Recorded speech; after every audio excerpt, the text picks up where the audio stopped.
The night of October 23rd, 1944. The Pacific Ocean stretched black and endless under a moonless sky, its surface smooth as polished obsidian. Somewhere in that darkness, cutting through those still waters at 18 knots, the heavy cruiser Atago led the most powerful Japanese naval force assembled in 2 years. On her bridge, Admiral Thomas Whitmore stood watching the horizon, a cup of cold coffee forgotten in his hand. He was 55 years old, though the war had aged him beyond his years. His hair had gone entirely gray after Midway, after the telegram arrived, telling him his son would never come home. Lieutenant David Whitmore, 23 years old, shot down over the Pacific on June 4th, 1942. They never recovered the body. Just empty ocean and the knowledge that somewhere beneath those waves his boy had died alone. Whitmore touched the photograph in his breast pocket. He did it unconsciously now, a ritual performed so many times it had become muscle memory. The photograph showed David in his flight suit grinning at the camera, giving a thumbs up. On the back, in his son's handwriting, "Don't worry, Dad, we've got this." But they hadn't gotten it. And now, 2 years later, Whitmore was leading another group of young men into another battle. 5 battleships, 12 heavy cruisers, 15 destroyers. The center force. Japan's last desperate gamble to stop the American invasion of the Philippines. Operation SHO, they called it. Victory Operation. But Whitmore knew better. This wasn't about victory anymore. This was about honor, about duty, about fighting because that's what you did when your country called, even when you knew in your bones that the war was already lost. The coffee in his cup had gone cold hours ago. He took a sip anyway, grimaced at the bitterness. Beside him, Captain Robert Nakamura cleared his throat, the sound careful and deliberate in the pre-dawn quiet. "Sir," Nakamura said, his voice low, "I recommend we increase our zigzag pattern. These waters, they make me uneasy." Whitmore didn't turn from his examination of the darkness. "We're 200 miles from the nearest American base, Captain. Their submarines don't patrol this far west. With respect, Admiral, we have no air cover, no reconnaissance. We're blind out here." Now Whitmore did turn, and Nakamura saw something in the Admiral's eyes that made him wish he'd stayed silent. Not anger, worse than anger, a kind of weary acceptance, as if Whitmore had already calculated all the risks and decided that caution no longer mattered. "We proceed as planned, Captain. Maintain current course and speed." Nakamura nodded once sharply and said nothing more, but his hands gripped the railing a little tighter and his eyes scanned the dark water with renewed intensity. Something was wrong. He could feel it, the way a sailor feels an approaching storm even when the sky is clear. He was right to be worried. But by the time anyone realized it, they would have exactly 90 seconds to save the ship, and they would fail. 4 decks below the bridge, in the suffocating heat of engine room number 1, Chief Engineer Marcus Chen made his final inspection of the night. The temperature down here never dropped below 95 degrees, even with all the ventilation fans running at maximum. Chen had long ago stopped noticing. 20 years in the Navy's engine rooms had baked the discomfort out of him, left him immune to heat that would have other men fainting within minutes. He was 45 years old, American-born, despite his Chinese heritage, and he knew every pipe, every valve, every bolt of the Atago's engineering systems better than he knew his own home. He could diagnose a problem by the sound the engines made, fix almost anything with a wrench in 10 minutes. The crew said Chen could coax another 5 knots out of the ship through sheer force of will. They weren't entirely wrong. He moved through the cramped space with the easy confidence of long familiarity, checking gauges, running his fingers along pipes to feel for unusual vibrations, listening to the rhythmic thrum of the massive turbines. Everything was running smoothly. Everything was perfect. Except for one thing. Chen stopped at valve number 3, part of the emergency flood control system. He'd noticed it during yesterday's inspection. The rubber gasket was wearing thin. Not critical. Not yet. But in another week, maybe 2, it could fail. And if it failed during combat operations during flooding conditions, it could make the difference between controlling the damage and losing the ship entirely. He pulled out his maintenance log, made a note in his careful handwriting, "Replace valve number 3, gasket after operation." He could fix it right now, 30 minutes, maybe 40. But the ship was at flank speed heading into what would probably be the biggest naval engagement since Midway. Shutting down a section of the emergency system would require the captain's approval, would create complications, would draw attention to what was, after all, a minor issue. Chen closed the log. "I'll do it when we get back to port," he said aloud, his voice swallowed by the engine noise. No sense making trouble over a gasket. He had no way of knowing that in 2.5 hours that valve would be the difference between a controlled flooding situation and absolute catastrophe. No way of knowing that he would die 28 seconds after the first torpedo struck, trapped in this very room, the water rising over his head, while he thought about that valve and all the things he should have done differently. But for now, everything was fine. Everything was under control. Chen wiped the sweat from his forehead, had checked his watch. Almost time for the shift change.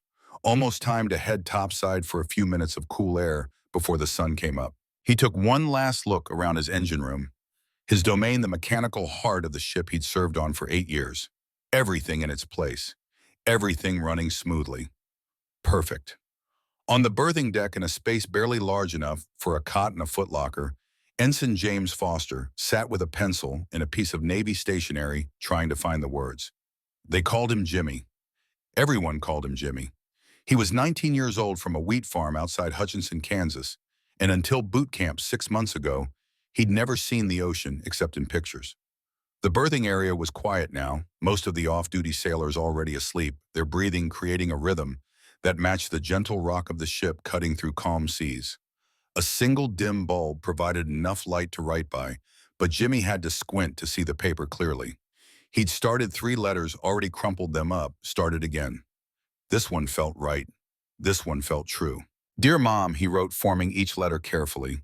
His mother had taught him to write using his father's letters from the Great War letters written in muddy trenches in France by a sergeant who would die at Belleau Wood before his son was born. Jimmy had read those letters so many times he'd memorized them. His favorite was from April 1918. "I'm fighting so you never have to. Remember that, son." But here was Jimmy, 26 years later, on the other side of the world, fighting a different enemy in a different war.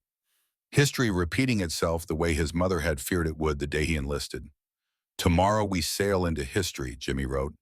"Admiral Whitmore says this will be the battle that changes everything. I'm scared, but I won't let him down. I won't let Dad down either." He paused, chewing on the end of the pencil, thinking about the wheat fields back home, about the way the morning light looked on the plains, golden and infinite, about his mother standing at the grain elevator where she worked, watching the road for the mailman, hoping for letters. "When I get home," he continued, "I'm going to take you to see the ocean. The real ocean, not just pictures. You'll love it, Mom. It's bigger than all the wheat fields in Kansas put together. It goes on forever. It makes you feel small, but in a good way. Like you're part of something bigger than yourself." He signed it, "Your son, Jimmy," folded it carefully and tucked it into the breast pocket of his uniform shirt right over his heart. He'd mail it after the battle. He was sure of it. Sure they'd win. Sure he'd survive. Sure everything would work out the way it was supposed to. He was 19 years old and still believed the world made sense. 120 miles to the southwest, in the cramped, red-lit control room of the submarine USS Darter, Petty Officer Samuel Brooks stared at the radar screen and felt his heart skip a beat. It was 12:16 in the morning. Brooks had been on watch for 3 hours, watching an empty screen show him nothing but ocean. USS Darter and her sister boat USS Dace had been running as a wolf pack for 3 weeks, hunting Japanese shipping lanes. So far, they'd found nothing. Just endless water and the crushing boredom that came with submarine patrols. Then the screen changed. Multiple contacts. Large contacts. Moving in formation. Brooks hit the intercom button with a hand that suddenly wanted to shake. "Captain Morrison to the control room. Multiple large contacts bearing 310 range 30,000 yards." Commander David Morrison had been dozing in his rack, still dressed, always ready. At 35, he'd already spent 4 years hunting in the Pacific, already sent 3 Japanese transports to the bottom, already learned that submarine warfare was 99% patience and 1% terror. He was at the radar console in 15 seconds. "Talk to me, Brooks." "Multiple contacts, sir. At least a dozen, maybe more. Formation sailing. Speed 18 knots, course 070. Morrison studied the screen. His pulse quickened despite years of training that taught submariners to stay calm, to think clearly, to never let excitement cloud judgment. But this was different. 18 knots. Formation discipline. That course. This wasn't a merchant convoy. This was a combat fleet, a major combat fleet. "Get me Dace on the radio," Morrison said quietly. "Encrypted channel." While Brooks worked the communications gear, Morrison kept staring at the radar returns. The contacts were clear now, resolving into individual blips. He started counting, stopped at 20. This was bigger than anything he'd seen since Midway. The radio crackled. "Darter, this is Dace. We see them too. What are your orders?" Commander Blake Carson's voice was steady, but Morrison could hear the tension underneath. They both knew what this meant, what it could mean. "We shadow them," Morrison said. "Stay at periscope depth. Maintain 1,000 yards separation. Don't let them see us. Don't let them hear us. We track them until dawn, then we decide." "Understood." Dace moving into position on the left flank. Morrison handed the radio back to Brooks. "Sound general quarters. Quiet routine. I want every man at his station, but I want this boat silent as a ghost." Around him, the submarine came alive in the peculiar, quiet way that submarines did. No bells, no shouting. Just men moving to their positions with practiced efficiency, speaking in whispers, every movement deliberate. The ventilation fans shut down to reduce noise. The temperature immediately started climbing. Morrison climbed to the conning tower, raised the periscope for a quick look. Still too dark to see anything on the surface. Just blackness and the faint line where the ocean met the sky. But they were out there. A Japanese fleet heading east, and Morrison was going to follow them until the sun came up. Then he was going to sink as many as he could. For the next 5 hours, USS Darter and USS Dace became ghosts in the darkness. Morrison positioned his boat on the right flank of the Japanese formation. Carson took the left. They stayed submerged at periscope depth, just a slim periscope tube and the snorkel breaking the surface invisible in the pre-dawn darkness. 1,000 yards of separation, close enough to track every movement of the Japanese fleet, far enough to avoid detection. It was delicate work requiring constant adjustments to speed and course, requiring absolute silence. One dropped wrench, one slammed hatch, one moment of carelessness, and the entire Japanese fleet would know they were there. Inside both submarines, the temperature climbed past 100 degrees. No ventilation, no air conditioning, just recycled air that tasted of diesel fuel and sweat and fear. The men stood there, watches in silence, communicating with hand signals, every ear straining for the sound of Japanese sonar, every man knowing that their lives depended on remaining invisible. Morrison spent those hours at the periscope, taking brief looks every few minutes, watching the Japanese fleet materialize from the darkness as dawn approached.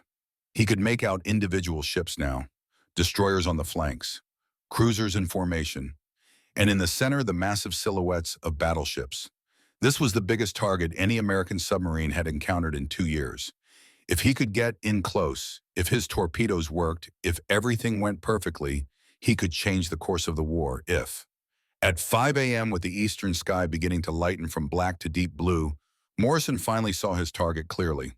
A heavy cruiser, leading the right column, massive gun turrets, a tall pagoda-style bridge. Morrison cross-referenced with the recognition manuals he'd memorized. Takao-class heavy cruiser. Probably the flagship, judging by the position and the admiral's flag he could just make out. He didn't know the ship's name was Atago, didn't know Admiral Whitmore was on that bridge thinking about his dead son, didn't know that 4 decks below Chief Engineer Marcus Chen was finishing his shift thinking about a valve he should have fixed. Didn't know that in a berthing compartment, a 19-year-old kid from Kansas was sleeping with a letter to his mother tucked in his shirt pocket. All Morrison knew was that this ship, this specific ship, was his target, and he was going to sink it. "Load tubes 1 through 6, he ordered. "Set depth at 10 feet. Enable contact detonators." The torpedo crew moved with quiet efficiency. Each Mark 14 torpedo weighed 3,000 pounds, 1,500 pounds of machinery, and 300 pounds of Torpex explosive. Loading them was delicate work made more difficult by the need for absolute silence. Morrison checked his watch. 5:15 a.m. The sun would be up in 30 minutes. Time to move into attack position. "Take us across their bow," he told the helmsman. "Nice and easy, perpendicular to their course." This was the most dangerous part. If the Japanese detected him now while he was crossing in front of the fleet, they could ram the submarine before he could dive to safety. But this angle gave him the perfect firing solution. 90-degree shot torpedoes striking broadside at the waterline where the armor was thinnest. Through the periscope, Morrison watched the Atago grow larger. He could see individual sailors on deck, now going about their morning routines, unaware that death was tracking them from less than a mile away. Range 2,000 yards. Flood tubes 1 through 6, open outer doors. Range 1,500 yards. Morrison's hands were steady on the periscope handles, but his heart was hammering. This was it. Everything he'd trained for, everything he'd waited for through 3 years of patrols and empty ocean. Range 1,200 yards. On Atago's bridge, Captain Nakamura suddenly stiffened. "Sir, I have a bad feeling about this. Permission to sound submarine alert." "Permission denied, Captain. You're jumping at shadows." Range 1,000 yards. Nakamura gripped the railing harder. "Sir, please. Range 980 yards." "Perfect." "Stand by," Morrison whispered. On the Atago, Jimmy Foster woke to the sound of the morning bell. He sat up, felt the letter still in his pocket, smiled. Today would be a good day. In engine room number 1, Marcus Chen finished his log entry. 0500, full operational status, no issues. He closed the book, started toward the ladder that would take him topside. On the bridge, Admiral Whitmore took another sip of cold coffee and watched the sun start to paint the eastern sky pink and gold. In USS Darter, Commander Morrison pressed his eye to the periscope one last time. Range 980 yards. Angle perfect. Target locked. He took a breath, held it, and spoke 2 words that would kill 360 men. Fire 1. The compressed air system hissed. Torpedo number 1 left its tube racing toward the Atago at 46 knots. Faster than any ship could turn. Faster than any ship could run. 3 seconds later, fire 2. 3 seconds, fire 3. Fire 4. Fire 5. Fire 6. 6 white wakes streaked across the calm ocean surface, converging on the Atago like spokes toward a hub. Morrison kept his eye glued to the periscope, watching them run, watching the massive cruiser sail steadily forward, still unaware. He started counting. 1, 2, 3. On the Atago, everything was normal. The morning watch change proceeded on schedule. Coffee brewing in the galley, engines humming smoothly 4 decks below. 15, 16, 17. Jimmy Foster climbed topside, relieving the night watch. His friend slapped him on the shoulder. "All quiet, Jimmy. Just you and the sunrise." 30, 31, 32. Marcus Chen reached the top of the ladder, stepped out into the cool morning air. He took a deep breath, savoring the temperature drop after hours in the engine room's heat. 58, 59, 60. Morrison whispered, "Come on, come on." 61. Admiral Whitmore turned to say something to Captain Nakamura. 62. The first torpedo struck. The explosion tore through 5 inches of armor plate like it was paper. 640 pounds of torpex detonated with a blast that vaporized everything within 20 feet. A hole 12 feet wide opened in Atago's starboard side precisely at engine room number 1. A column of water shot 100 feet into the air. The entire ship shuddered. 3 seconds later, the second torpedo. 3 seconds, the third. 3 seconds, the fourth. 10 seconds. 4 massive explosions. 4 catastrophic holes in the hull. And 28 minutes until the Atago disappeared beneath the waves forever. The world ended in fire and water and the sound of tearing steel. Chief Engineer Marcus Chen had exactly 28 seconds to live, though he didn't know it yet. The first torpedo struck directly beneath where he stood, at the top of the engine room ladder. His hands still on the railing, his lungs still full of the cool morning air he'd been savoring after hours in the heat below. The explosion was so massive that Chen didn't hear it as sound. The human ear can't process something that loud, that violent. Instead, he felt it as pure force, a wall of pressure that picked him up like a child's toy and hurled him backward down the ladder he'd just climbed. He hit the metal grating 15 feet below, felt ribs snap like dry twigs, felt the air blast out of his lungs. Then came the water. Through the 12-foot hole in the hull, the Pacific Ocean poured in under pressure that could cut through steel. Thousands of gallons per second, a white roaring wall that filled the engine room faster than a man could run. The emergency lighting flickered once, twice, then died, plunging everything into absolute darkness, broken only by the red glow of emergency markers that would fail in another 10 seconds. Chen tried to stand, couldn't. looked down through the pane in the darkness and saw his left leg bent at an angle that legs don't bend, broken, shattered. He wasn't going anywhere. The water was already knee-deep and rising. Around him in the darkness, he could hear the other men. 11 of them had been on duty when the torpedo struck.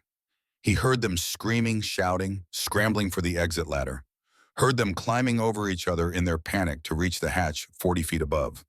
The water climbed to his waist. Chen grabbed a pipe, pulled himself up on his one good leg.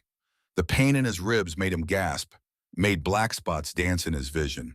But he had to move, had to try. That's when he heard Tommy Wilson screaming. Wilson was 20 years old, a kid from Oregon who joined the Navy to see the world. Chen had been teaching him the engine systems, had started to think of him almost like a son. Now in the darkness and the rising water, Chen could hear him crying out, "Help me, please, I'm stuck, I can't move." Chen looked toward the sound. In the faint red glow of the dying emergency lights, he could just make out Wilson's shape. A fallen pipe had him pinned, crushing his legs against the deck. The kid was pulling at it with both hands, his face twisted in terror, the water already up to his chest. Chen started crawling toward him. Every movement sent lightning bolts of pain through his broken ribs, through his shattered leg.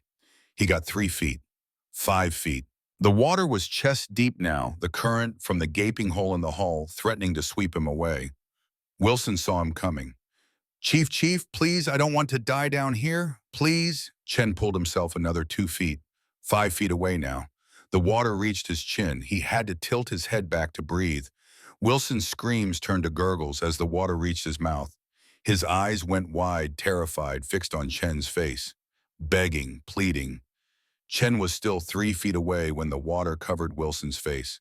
He watched the kid's eyes stay open underwater, watched him struggle for another 5 seconds, watched the exact moment when the life left him and his body went still. "I'm sorry," Chen choked out, knowing Wilson couldn't hear him anymore. "I'm so sorry." He stopped trying to reach the exit. There was no point now. The water was over his head when he stood even on his good leg. The hatch was 40 feet above, might as well have been on the moon. He could swim maybe with 2 broken ribs and 1 leg, but swim to where the water was filling the entire compartment. Chen let himself sink back against a bulkhead. The water reached his nose. He tilted his head back, found a few inches of air trapped against the ceiling. Not much, not enough, but enough for a few more seconds. And in those seconds, his mind went to valve number 3. The valve he'd noticed yesterday, the worn gasket he was going to replace after the operation. The valve that was part of the emergency flood control system, the system designed to slow exactly this kind of catastrophic flooding to give the damage control teams time to seal the compartments to save the ship. If he'd fixed it this morning, would it have helped? Would it have slowed the water enough to close the watertight doors, to evacuate the engine room, to give these men a chance? He'd never know. The water rose those last few inches. Chen took a final breath, knowing it was his last, knowing this was how it ended. Not in battle, not heroically, just drowned in the dark like a rat in a flooding basement, killed by his own procrastination, by a decision to fix something later that should have been fixed now. He thought about his wife in Yokohama, his daughter 7 years old who loved to draw pictures of ships. They'd never know how he died, never know he was thinking of them, never know that his last thought before the water filled his lungs was regret. At 62 seconds after the first torpedo struck, Chief Engineer Marcus Chen stopped struggling. Let the water in. Let it end. The last thing he heard was the screaming of metal as the ship began to die around him. 12 men had been in engine room number 1 when the torpedo struck. Marcus Chen was the last to drown. By the time he did, the compartment was completely flooded, sealed a tomb that would sink to the ocean floor, still containing their bodies. On the deck, 4 levels above, Jimmy Foster didn't understand what was happening. 1 second he'd been watching the sunrise paint the sky in shades of pink and gold, thinking about Kansas and wheat fields and how proud his mother would be when he told her about this moment. The next second, the entire world exploded. The first blast threw him 10 feet across the deck. He hit the railing face first, felt something crack in his nose, tasted blood flooding his mouth. His ears rang so loud he couldn't hear anything else, just a high-pitched whine that seemed to come from inside his own skull. He sat up dazed, his vision blurred. Through the blood and the ringing, he saw sailors running past him, saw massive columns of white water falling back to the ocean from heights that seemed impossible, saw black smoke beginning to pour from hatches and vents. 3 seconds later, another explosion. The deck beneath him shuddered again. Then another. Then another. 4 explosions in 10 seconds, each one shaking the ship like a giant kicking a tin can. Jimmy struggled to his feet. The deck was tilting. Not much yet, just a few degrees, but it was getting worse. He could feel it the way you feel an elevator starting to descend, that subtle shift in gravity that tells you something fundamental has changed. A hand grabbed his arm. Petty Officer Yoshida, one of the veterans who'd survived Guadalcanal and Midway. His mouth was moving, shouting something, but Jimmy couldn't hear through the ringing in his ears. Could only see the absolute terror in Yoshida's eyes. That scared Jimmy more than the explosions had. He'd never seen Yoshida scared of anything. Yoshida pointed toward the lifeboats, then ran. Jimmy followed, stumbling on the tilting deck, his legs feeling disconnected from his body, everything moving too fast and too slow at the same time.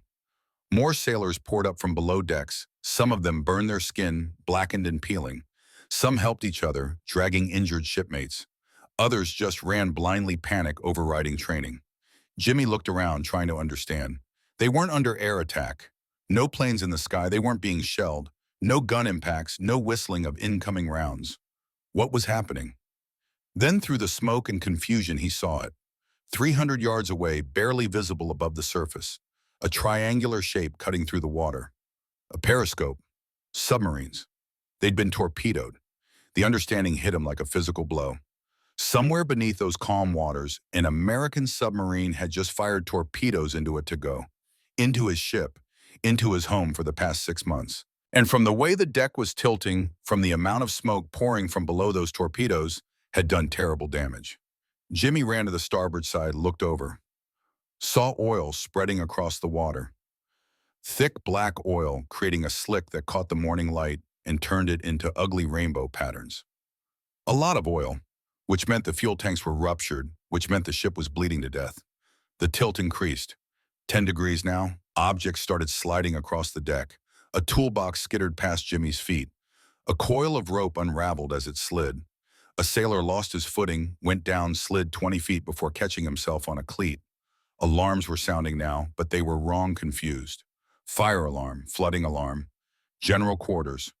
All of them at once, creating a cacophony that matched the chaos on deck. Someone grabbed Jimmy from behind. He spun ready to fight and found himself looking at Seaman Tanaka, a friend from his berthing compartment. Blood covered Tanaka's legs, dark and wet. Shrapnel wounds, Jimmy realized. Bad ones. "Can you walk?" Jimmy shouted, though he still couldn't hear his own voice clearly. Tanaka shook his head, tried to stand, collapsed. Jimmy didn't hesitate. He pulled Tanaka's arm over his shoulder, took his weight. Together they started moving toward the lifeboats. But even as they moved, Jimmy could see the problem. The ship was listing so badly now that the lifeboats on the starboard side were hanging useless in their davits, too close to the hull to swing out. And the ones on the port side were 15 feet above the water and getting higher as the ship tilted. They weren't going to be able to launch the boats, and they were going to have to jump. On the bridge, Admiral Whitmore pulled himself up from where the first explosion had thrown him. Blood ran down his face from a cut on his forehead. His coffee cup had shattered when he dropped it, and his hand was bleeding from where he'd landed on the broken ceramic. But the physical pain was nothing compared to what he felt looking out at his ship. "Damage report," he shouted. His voice sounded strange in his own ears, muffled by the ringing that the explosions had left. No answer. He looked at the communication system. Dead. No lights, no power. The internal phone system that connected the bridge to every part of the ship was completely offline. Captain Nakamura was already at the windows looking out, assessing. He'd been through enough battles to read a ship's condition just by looking, and what he saw made his face go gray. "Sir," Nakamura said, his voice steady despite everything. "We've taken at least 4 torpedo hits, all starboard side. From the list and the smoke, I'd estimate both engine rooms are completely flooded." "Can we save her?" Whitmore asked, even though he already knew the answer. Had to ask anyway. Had to hear it said. Nakamura turned to look at him.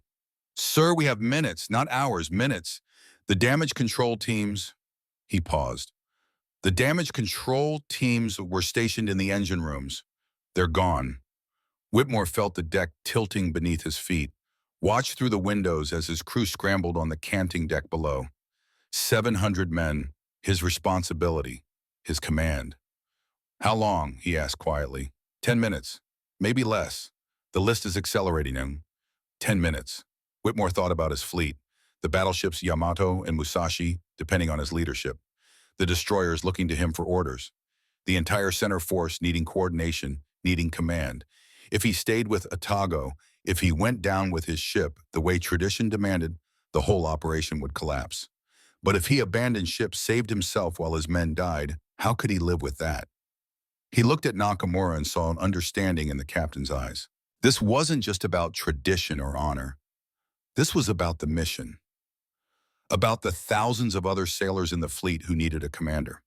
Give the order, Captain, Whitmore said, his voice breaking. Abandon ship. Nakamura grabbed the emergency speaking trumpet, the old-fashioned megaphone they used when electrical systems failed. He stepped out onto the bridge wing and began shouting orders that would save some men's lives and seal the fate of others. The ship listed to 20 degrees, then 25. Jimmy and Tanaka reached the rail. The drop to the water looked impossibly far now, 30 feet at least, and getting higher as the ship rolled. Jimmy could see other sailors jumping, hitting the water hard, some of them not coming back up. I can't swim, Tanaka said, his voice barely audible over the chaos. I can, Jimmy told him. I've got you. We jumped together. On 3. 1, 2, 3. They jumped. The fall lasted forever. Jimmy felt the wind rushing past, felt his stomach drop, felt time stretch out in that strange way it does when you're absolutely certain you're about to die. Then the impact hard enough to jar every bone in his body, water closing over his head, darkness, confusion about which way was up. He kicked toward what he hoped was the surface, dragging Tanaka with him. Broke through, gasped for air, but the air was wrong. Thick, heavy, choking. Oil. The water was covered in a layer of fuel oil from Atago's ruptured tanks. It coated Jimmy's face, got in his mouth and his nose and his eyes. Thick and viscous and toxic. He tried to wipe it away, but his hands were covered too. Couldn't see, could barely breathe. Then he smelled smoke, looked up through oil-blurred vision and saw orange flames spreading across the surface of the water. The oil had ignited. A wall of fire was racing toward them across the ocean's surface, consuming everything it touched. Jimmy had maybe 30 seconds before those flames reached him and Tanaka. 30 seconds to make a decision that would determine whether they lived or died. He couldn't outswim the fire. The oil made swimming nearly impossible, slowed every movement to a crawl. But he could go under it, could dive beneath the burning surface, swim underwater, come up on the other side. If he could hold his breath long enough. If he could drag Tanaka with him. If he didn't get disoriented in the darkness and swim in circles until his lungs gave out. 30 seconds. Jimmy looked at Tanaka. The sailor was barely conscious, blood still seeping from his leg wounds, eyes unfocused. Dead weight. But he was Jimmy's friend. They'd stood watch together, eaten together, complained about the food together. Jimmy wasn't leaving him. Hold your breath, Jimmy said, not sure if Tanaka could even hear him. Don't let go of me. Then he dove. The world went dark and silent. Jimmy kicked hard, pulling Tanaka down with him, swimming beneath the layer of burning oil. His lungs already ached. The oil in his nose and mouth made him want to cough, to vomit, to breathe, but he couldn't. Not yet. Not until they were clear. He counted in his head. 1, 2, 3. How far did he need to swim? 10 feet 20. Impossible to know in the darkness. 8, 9, 10. His lungs were burning now, screaming for air. The instinct to breathe was overwhelming, a primal command from the oldest part of his brain. But breathing meant drowning. So he fought it. Kept swimming, kept counting. 14, 15. Tanaka was getting heavier, or Jimmy was getting weaker, or both. His arms felt like lead. His legs barely responded to his commands. The urge to breathe was becoming impossible to resist. 18, 19. He couldn't hold it anymore. Had to surface. Had to breathe. Even if it meant breathing fire. 20. Jimmy kicked upward, broke the surface, gasped. Clean air. Sweet, beautiful, clean air. They'd made it. They were on the far side of the firewall in clear water. Jimmy gulped air like a drowning man, which he supposed he almost had been. He looked down at Tanaka. The sailor's eyes were closed. He wasn't breathing. No, no, no, no. Jimmy tilted Tanaka's head back, pinched his nose, breathed into his mouth the way he'd learned in training. Once, twice, 3 times. Tanaka coughed, vomited seawater, gasped. His eyes opened, unfocused, but alive. I've got you, Jimmy said, his voice rough from the oil and the salt water. I've got you, just float. Help is coming. He hoped he was telling the truth. Behind them, the Atago was dying in spectacular fashion. The list had reached 45 degrees now. The entire starboard side was underwater, the port side pointed at the sky like an accusing finger. And still she was rolling, slowly but inevitably, toward her final capsize. Admiral Whitmore was the last man to leave the bridge. He'd watched Captain Nakamura go down to help with the evacuation, had watched his crew abandon ship in as orderly a fashion as could be expected when your world was ending. Now it was his turn. But the external ladder was gone, torn away by one of the explosions. All that remained was a rope secured to the railing hanging down the side of the tilting ship. Whitmore looked at that rope, then at the ocean 50 feet below. He was 55 years old.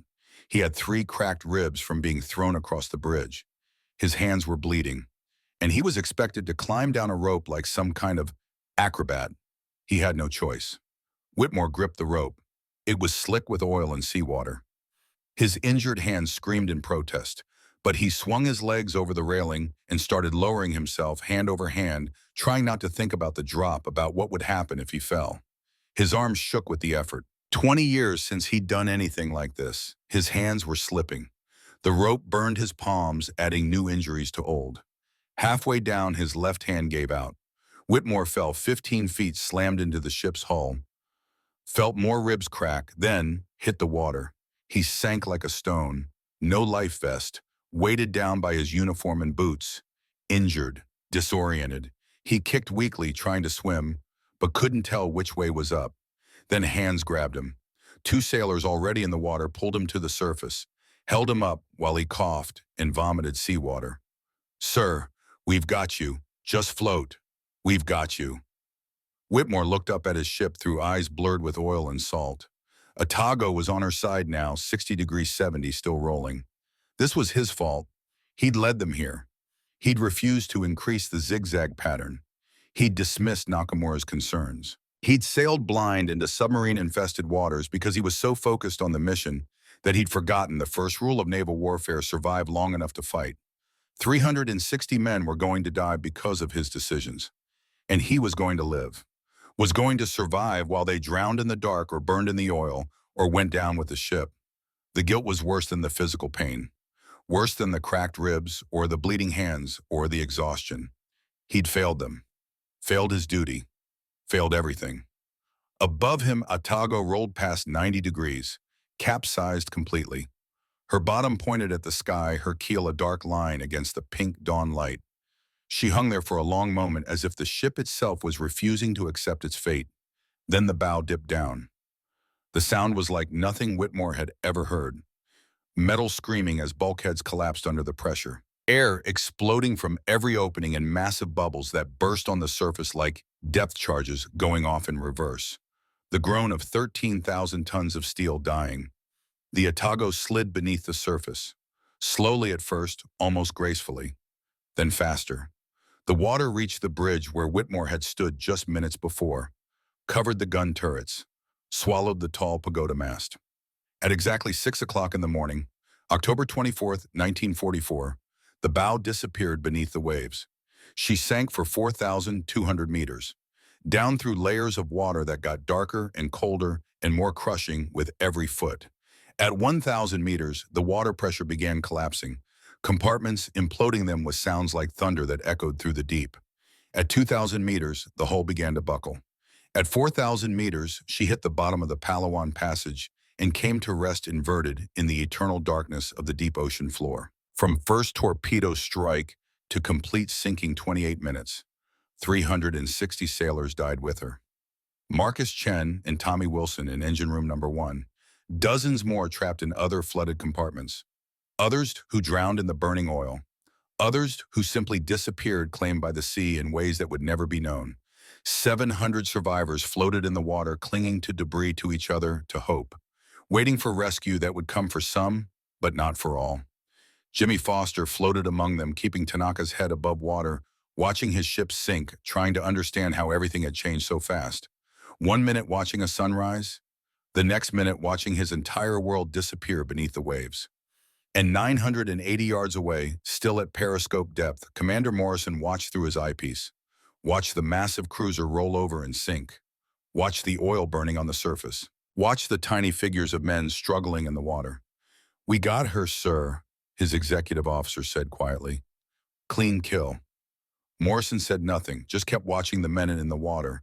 Sailors like him, doing their jobs, following orders. He'd won, but victory tasted like ashes in his mouth. Because while Atago sank, while her survivors struggled in burning oil, while Admiral Whitmore floated in guilt-laden shock, the American submarines weren't finished. USS Dace had moved into position on another target, and the killing was about to continue. 540 yards to the west of Atago's sinking position, Commander Blake Carson stood at the periscope of USS Dace, watching the chaos unfold through his eyepiece. He'd seen Morrison's attack, counted the 4 torpedo hits, watched the massive cruiser begin its death roll. It was the most successful submarine attack Carson had witnessed in 3 years of Pacific warfare. And now it was his turn. His target was Maya, Atago's sister ship, identical in almost every respect. Same design, same armament, same vulnerabilities. Maya was steaming forward in the column, her crew undoubtedly aware now that submarines were in the area, her lookouts scanning the water frantically for periscopes. But they were looking in the wrong direction. Carson had positioned Dace on the port side of the Japanese formation, while Morrison attacked from starboard. While every eye on the Japanese fleet was turned toward where Atago was dying, Carson was sliding into perfect firing position from the opposite side. "Range to target 800 yards, the fire control officer reported. "Angle on the bow 70 degrees. Solution locked." Carson kept his eye pressed to the periscope. Through the lens, he could see Maya clearly now in the growing dawn light. See sailors running on her deck. See her gun turrets trained uselessly toward the horizon. See her wake as she maintained formation speed, not yet realizing that staying in formation meant staying in the killing zone. "Tubes 1 through 6 loaded and ready, Captain." Carson took one more look. This was the moment, the decision. Once he fired, there was no taking it back.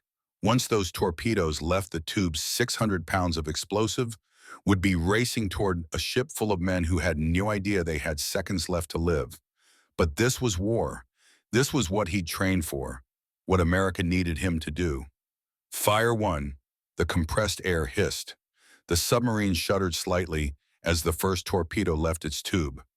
Fire 2, Fire 3, Fire 4, Fire 6 Mark 14 torpedoes, each one a killing machine racing through the water at 46 knots toward Maya's hull. Carson started counting the same way Morrison had counted, the same way every submarine commander counted, while waiting to see if their weapons would work, if their aim was true, if they'd succeeded or failed. 1, 2, 3. On Maya's deck, a lookout finally spotted the torpedo wakes, started screaming, started pointing. But sound travels faster than ships can turn, and these particular sounds were the last sounds he would ever hear. 38, 39, 40. Carson watched through the periscope, his breath held, his heart hammering.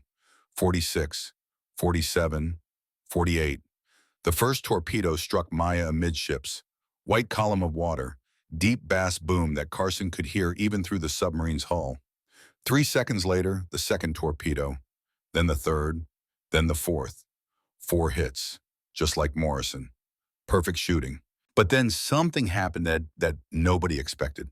Not Carson, not his crew, not the men aboard Maya, who had perhaps 1 second to understand what was about to happen. The fourth torpedo struck Maya's main ammunition magazine. What followed wasn't an explosion. It was a detonation, a cataclysm. Hundreds of tons of shells stored in Maya's magazine went off simultaneously.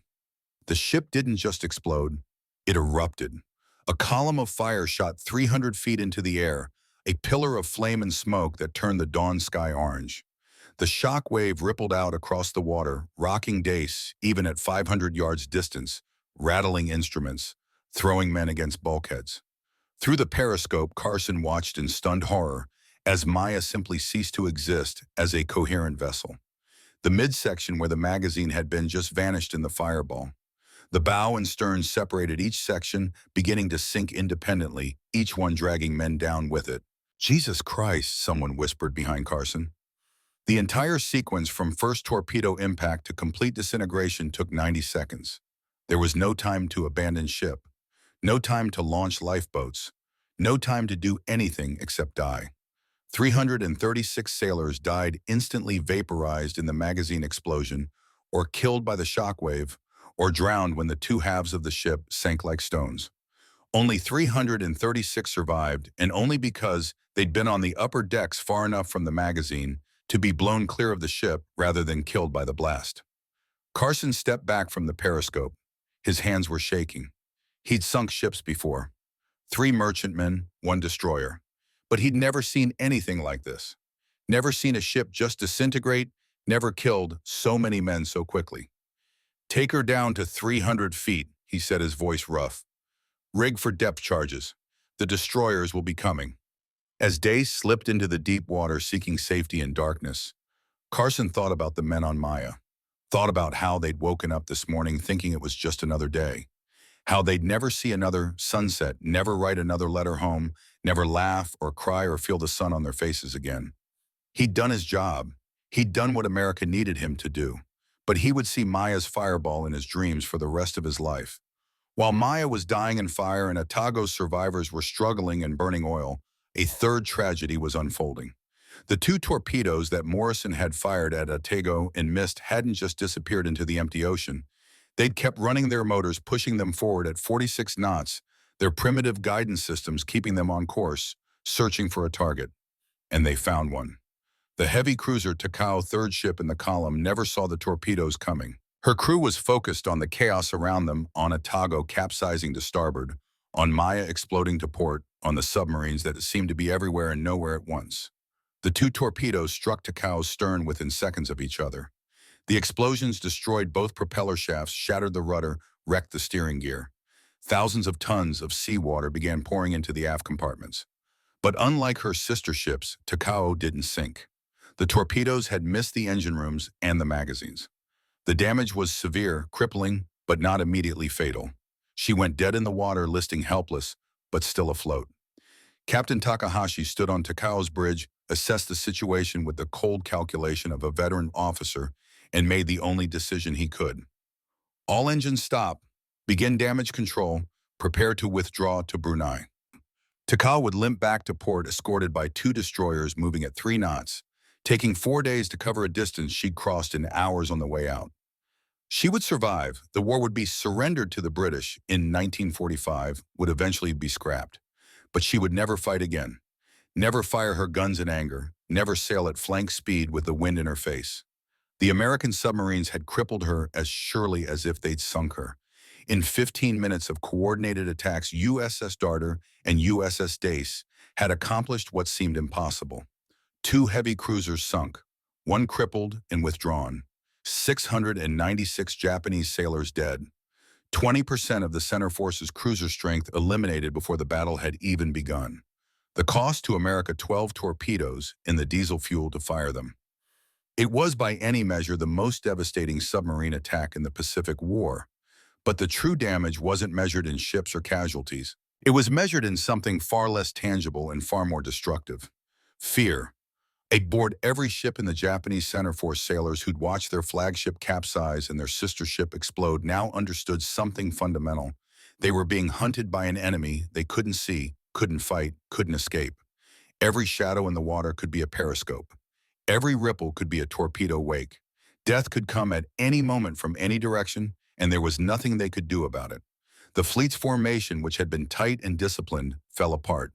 Ships began zigzagging independently, each captain making his own decisions about speed and course, each one prioritizing survival over coordination.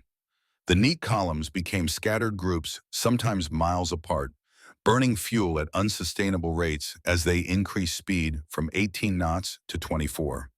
Radio traffic became frantic, confused, contradictory. Ships reporting submarine contacts that weren't there.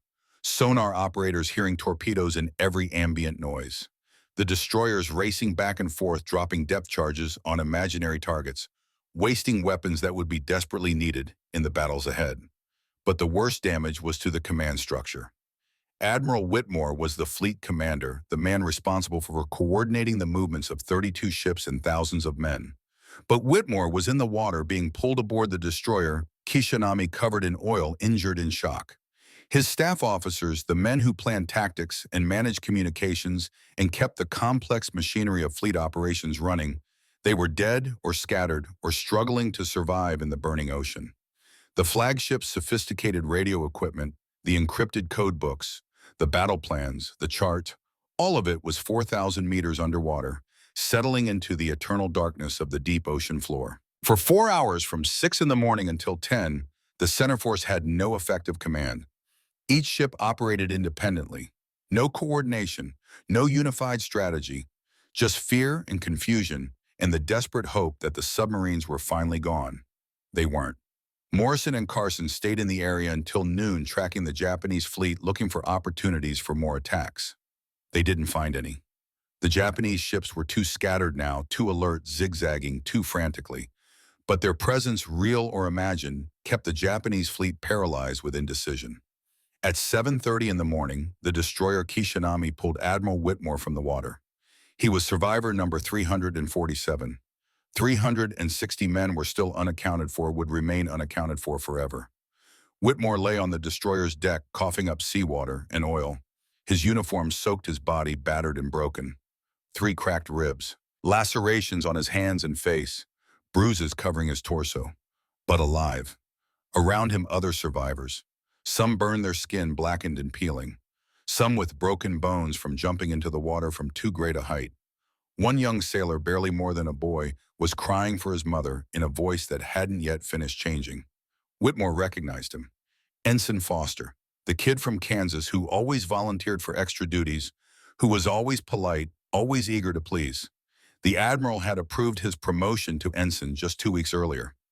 Jimmy looked up, saw Whitmore tried to sit at attention despite his injuries. "At ease, son," Whitmore said, his voice rough from the oil he'd swallowed.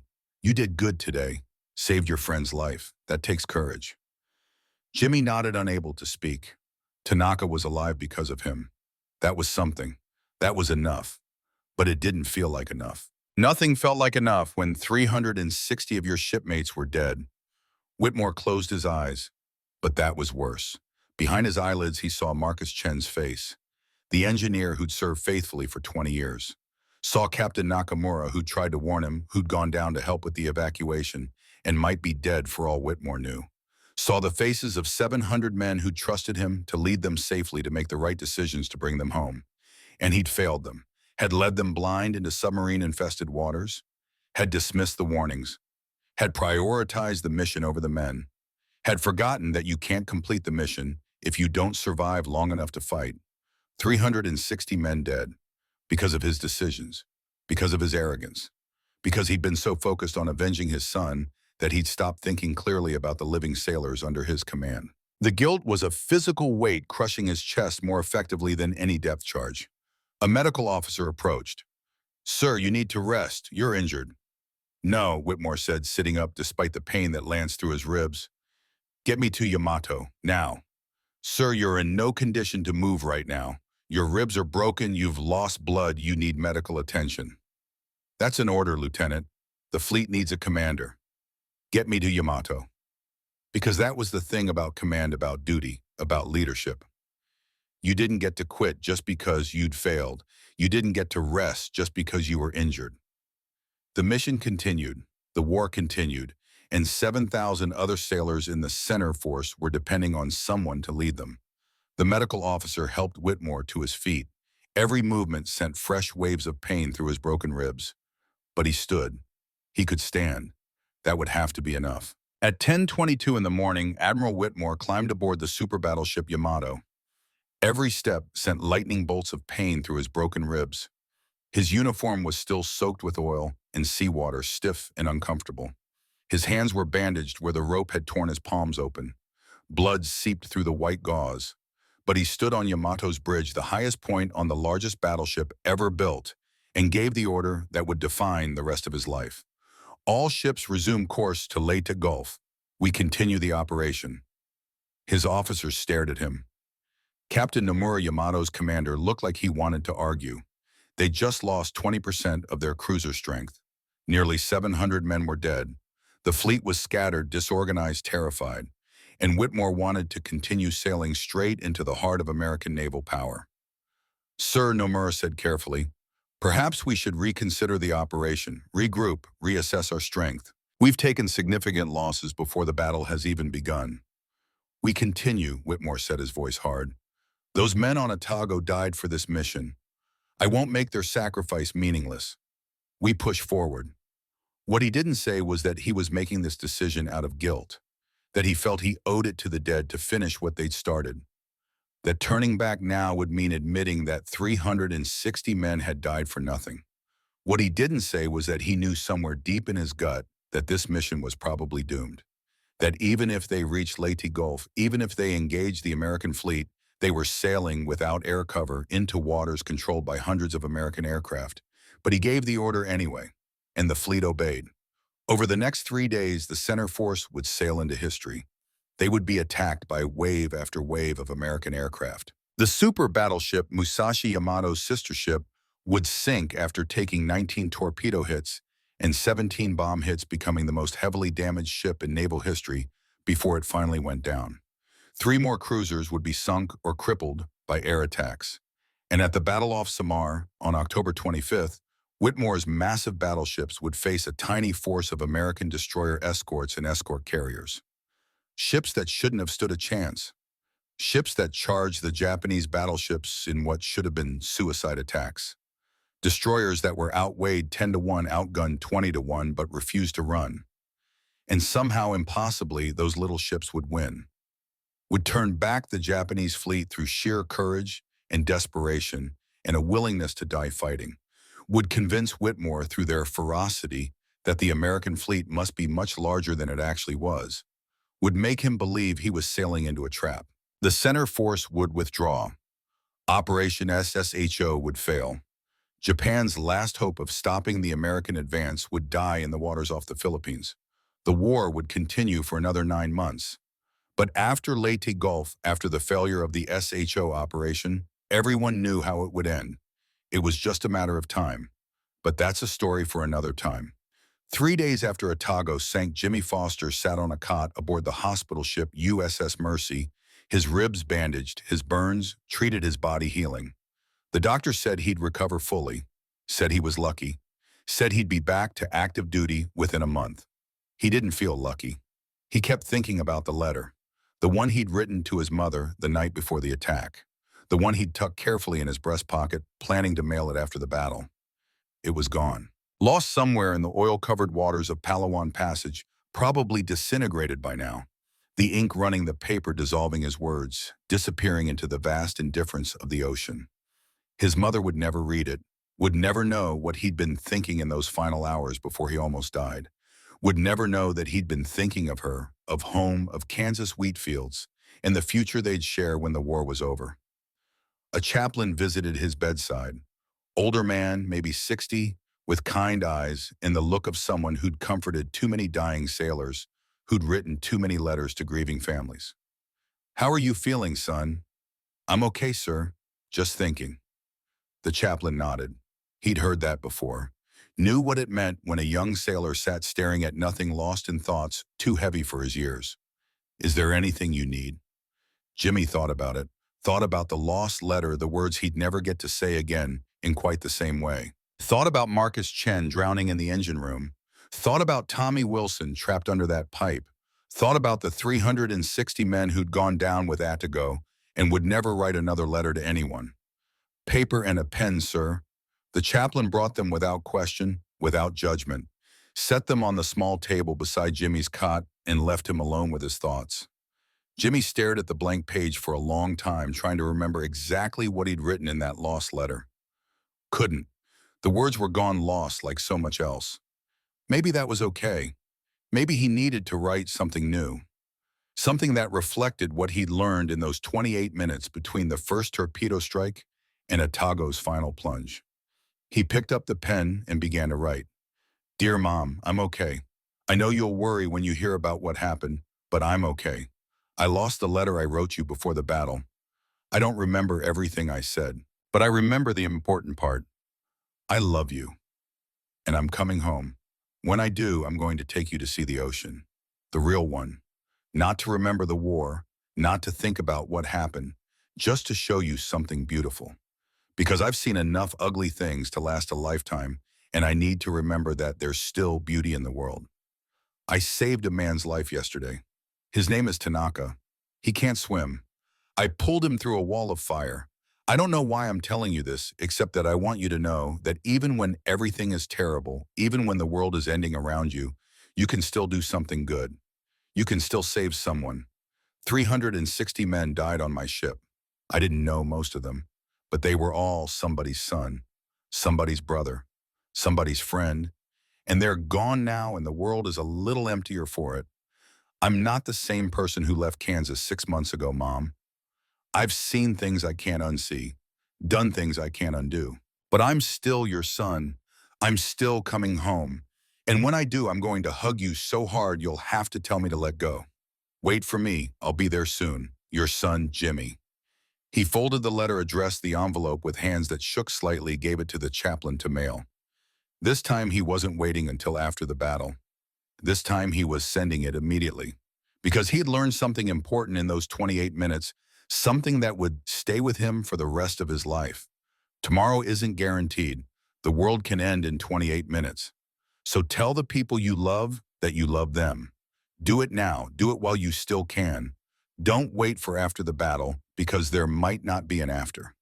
The letter reached Kansas 6 weeks later, crumpled and stained from its journey across the Pacific, but still readable. His mother framed it and kept it on her mantle for the next 40 years until the day she died at 83. And when Jimmy came home after the war in 1946, he kept his promise. He took her to California, drove her all the way across the country in a used Ford he'd bought with his discharge pay, stood with her on a beach near San Diego, and watched the sunset together, mother and son alive and whole, watching something beautiful. Neither of them mentioned the war. Neither of them talked about what had happened in those waters. They just stood together, listening to the waves, feeling the sand beneath their feet, grateful for one more day together. Sometimes that's enough. Sometimes surviving is enough. Sometimes just being alive to see one more sunset is all the victory you need. Admiral Whitmore survived the war. Retired in 1946 with the rank of vice admiral and a chest full of medals he never wore. He moved to a small house in Annapolis, taught occasionally at the Naval Academy, and wrote his memoirs. The book was published in 1968, titled 28 Minutes, A Commander's Failure. In it, he devoted 3 full chapters to the sinking of Atago, described in painful detail every decision he'd made, every warning he'd ignored, every mistake that had led to the deaths of 360 men. The most quoted passage came at the end of the Atago chapters, and it was read at his funeral 9 years later. I see their faces every night. Marcus Chen, the chief engineer who should have fixed that valve. Tommy Wilson, the 20-year-old sailor who drowned trapped under a pipe. Captain Nakamura, who tried to warn me and whom I ignored. All 360 of them. They followed my orders into that passage. They trusted me to lead them safely. I failed them. No amount of time, no number of subsequent victories, no medals or commendations will ever change that fact. I failed them and they died and I lived. That is something I will carry until my own death and possibly beyond. I do not write this seeking forgiveness. There is no forgiveness for such a failure. I write it so that other commanders, other leaders might learn from my mistakes, might remember that caution is not cowardice, that listening to warnings is not weakness, that the first duty of a commander is not to complete the mission, but to bring his men home alive. I forgot that, and 360 men paid the price for my forgetfulness. But he also wrote something else, something that showed a harder kind of wisdom, a more complicated truth. Yet I do not believe their sacrifice was meaningless. They fought for their country as I fought for mine. In the end, we were all just sailors doing our duty. The war was larger than any of us. Their deaths contributed in ways both direct and indirect to the outcome. Operation SHO failed. The Philippines were secured. The American advance continued unimpeded. The war ended 9 months later. They played their part in that. A terrible part, a tragic part, but a part nonetheless. That doesn't make their loss any less painful. That doesn't absolve me of my failures. But it does give their deaths meaning, and meaning I have learned is all we can hope for in this world. We cannot always win, we cannot always survive, but we can try to make our lives and our deaths mean something. That is what they did. That is what I failed to do for them. But it is what I have tried to do every day since in their memory. Whitmore died in 1977 at the age of 88. He was buried at Arlington National Cemetery with full military honors. The ceremony was attended by hundreds of people, including several admirals, a senator, and a retired captain named James Foster, who had once been a 19-year-old ensign from Kansas. Jimmy, by then a 62-year-old grandfather, attended the funeral with his wife and children. He'd never talked much about the war with his family, never told them about Atago or the 28 minutes or the letter he'd lost in the burning oil, but he stood at Whitmore's grave while they played taps, and he saluted one last time. They'd never spoken about that day. In all the years since, in all the Navy reunions and memorial ceremonies, Jimmy and Whitmore had seen each other dozens of times but had never discussed what happened. There was no need. They understood each other in the way that survivors always do, the way that people who've been through hell together always understand each other, even without words. After the ceremony, after everyone else had left, Jimmy stood alone at the grave for a few minutes. He thought about a 19-year-old kid writing a letter he'd never send, thought about an admiral who'd carried guilt for 33 years, thought about all the ways that 28 minutes had shaped the rest of their lives. "You did your best, sir," Jimmy said quietly to the headstone. "We all did. That's all we could do." Then he walked away, back to his family, back to his life, carrying his own 28 minutes with him, the way he always had, the way he always would. Commander Morrison and Commander Carson both received Navy crosses for their actions in Palawan Passage. USS Darter and USS Dace became two of the most decorated submarines in the Pacific Fleet. Morrison went on to sink 3 more Japanese ships before the war ended. He retired as a captain in 1960 and died in 1989 at the age of 80. His obituary mentioned Palawan Passage but didn't go into detail. Some things are too complicated to explain in a newspaper article. Carson sank 2 more ships after Maya. He left the Navy in 1947 and became a high school teacher in Oregon, teaching history to teenagers who couldn't imagine what war was really like. He died in 1995. At his funeral, his daughter found a journal he'd kept during the war. The entry for October 23, 1944, was 3 sentences long. "Sank Maya today. 4 torpedoes, magazine explosion, 336 dead. I will never forget the fireball." Neither man ever talked much about Maya's magazine explosion.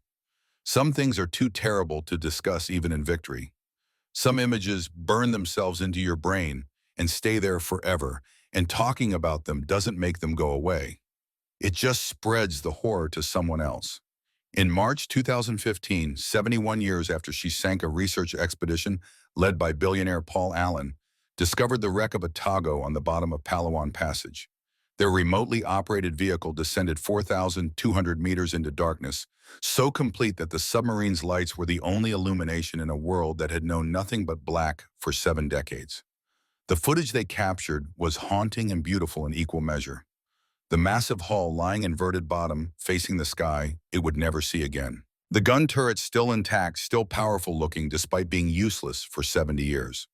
The 4 gaping holes where Morrison's torpedoes had struck tears in the steel that told the story of violence and in death, and 28 minutes that changed everything. Coral had grown on the wreckage, transforming the tomb into a reef. Fish swam through passages where sailors had once walked. Crabs scuttled across decks where men had stood watch. Sea anemones bloomed on gun barrels that had once fired in anger. Life had found a way to colonize even this grave, to transform death into something living. The researchers found other things too. Personal items scattered across the ocean floor. A boot, a helmet, what might have been a belt buckle. Small remnants of lives lived and lost, now slowly dissolving in the salt water, returning to the elements from which they came. They did not find bodies. After 70 years, the ocean had claimed those completely. Marcus Chen and Tommy Wilson and all the others had long since become part of the sea itself, their atoms distributed across thousands of miles of ocean, feeding the same fish that now swam through their ship. In a way, they'd never left. They were still there, would always be there, as much a part of Palawan Passage as the water itself. Jimmy Foster was 90 years old when the news broke about the wreck's discovery. He watched the footage on television in his living room in Hutchinson, Kansas, surrounded by grandchildren and great-grandchildren who'd never really understood why Grandpa sometimes woke up screaming, why he never talked about the war, why he always got quiet on October 24th every year, why he never went swimming even though he lived. When he saw that footage, saw the ship that had almost killed him, lying in the dark at the bottom of the ocean, he wept. His daughter sitting beside him on the couch had never seen her father cry. Not when his wife died. Not when his best friend passed. Not ever. But now tears ran down his weathered cheeks and his hands shook as he watched the underwater cameras explore the wreck. "Dad," she said softly, "are you okay?" Jimmy couldn't speak for a moment, just pointed at the screen, at the inverted hull covered in coral and fish, and 70 years of accumulated ocean life. "They're still there," he finally managed to say, his voice breaking. 360 men, still on duty, still at their post, still waiting. Waiting for what? Jimmy shook his head. He didn't know how to explain it. How do you tell your daughter that part of you has been down there for 70 years too, that you've never really left that ship, that oil-covered water, that moment when you had to choose between saving your friend or saving yourself, just waiting, he said. Like we all are, for it to mean something, for it to have mattered. And the Japanese Maritime Self-Defense Force holds a memorial ceremony every October 24th. The ship sails to the exact coordinates where Atago sank 9 degrees, 18 minutes north, 117 degrees, 19 minutes east, and drops wreaths into the water. White flowers floating on blue ocean, a small gesture of remembrance for men who died almost a century ago. They do it for Marcus Chen, who died regretting a valve he didn't fix. They do it for Tommy Wilson, who drowned at 20 years old, trapped and terrified in the dark. They do it for Captain Nakamura, who tried to warn his admiral and was ignored. They do it for the 357 others whose names are recorded in ship's logs and memorial walls, whose stories are lost to time, who were sons and brothers and fathers and friends. And the wreaths float on the surface for a while, bright white against the deep blue, and then they sink. Down through the water column, down through the layers where light fades and temperature drops and pressure increases, down past the point where human lungs would collapse and human bones would shatter, down 4,200 meters to where Atago lies in her eternal darkness. The ocean keeps its secrets, keeps its dead, and there in the crushing pressure and absolute darkness of the deep Pacific in water so cold and so dark that nothing should be able to live, Atago will remain. Until the seas run dry and the earth itself grows cold, she will lie there. A tomb, a monument, a reminder. This is the true cost of war. Not just the statistics we read in history books, not just the strategic outcomes we study in military academies, not just the numbers on casualty reports, but the individual lives, the letters never sent, the families left behind, the young men who never got to grow old, the engineers who died regretting valves they didn't fix, the boys who drowned calling for their mothers, the admirals who lived with guilt that never faded, the human cost, the real cost, the only cost that actually matters. 28 minutes changed the course of the Pacific War, crippled the Japanese center force, contributed to the failure of Operation SHO and the eventual American victory. From a strategic perspective, it was one of the most successful submarine attacks in history. But for 360 men, those 28 minutes were everything. The last moments they would ever experience, the last breaths they would ever take, the last thoughts before the darkness claimed them forever. Remember them. Remember Marcus Chen and his regret. Remember that small decisions can have enormous consequences. That procrastination can kill. That "I'll do it later" sometimes means it will never get done. Remember Tommy Wilson and his terror. Remember that war doesn't care how young you are, how much life you have ahead of you, how unfair it is that you're dying at 20. Death comes regardless. Remember Jimmy Foster and his letter. Remember that tomorrow isn't guaranteed, that you should tell the people you love that you love them now today because tomorrow they might be gone. Remember Admiral Whitmore and his guilt. Remember that command means responsibility, that leadership means accountability, that the weight of 360 deaths can crush a man's soul even as his body survives. Remember all of them, the living and the dead, the heroes and the ordinary men who became heroes because they had no choice, the survivors who carried guilt, and the dead who carried nothing at all anymore. Remember that war is not glorious.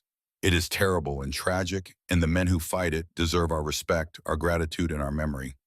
Not because they won, not because they were on the right side, but because they were human beings who suffered and died in service of something they believed was greater than themselves. Remember, that's all we can do now.